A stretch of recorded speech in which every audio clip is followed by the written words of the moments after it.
This house has been a huge undertaking. This is the biggest house I think I've ever worked on. It's a 7,000 square foot vacation home. We were brought in because of the reclaim element that we can bring to the house. We've been involved with this thing from the start. We've got to dig footers, we've laid the block, we framed the house up. My dad and I spent an enormous amount of time building these huge fireplaces in here. This is a really cool house. I'm supplying some antique brick that's eventually gonna go in the wine cellar. We gotta get those unloaded and in the house. Once we get that done, I'm gonna bring some antique wood up here, and we're gonna install antique wood all over this house, floors, ceilings, everywhere. This house is gonna be amazing when all that wood is in it. Can you haul them going forward down the hill? You're gonna have to back down there. I don't know.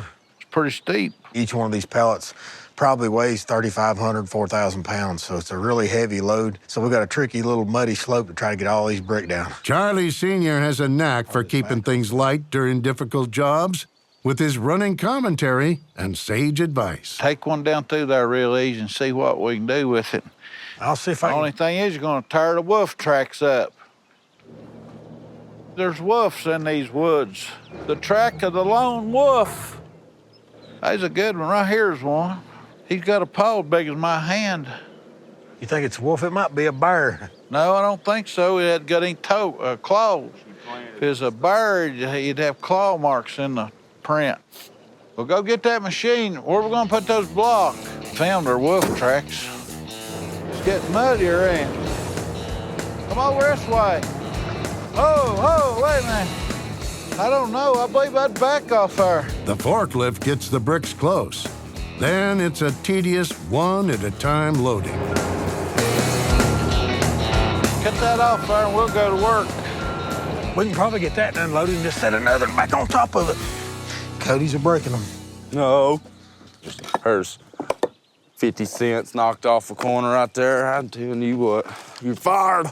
He's going to a lot of trouble to store that wine and stuff. So you can buy them factory-built brick a lot cheaper, but that's kind of like a fine wine, though. See, when you get this done, you've got something nice. Well, you know why they like all the nice stuff, don't you?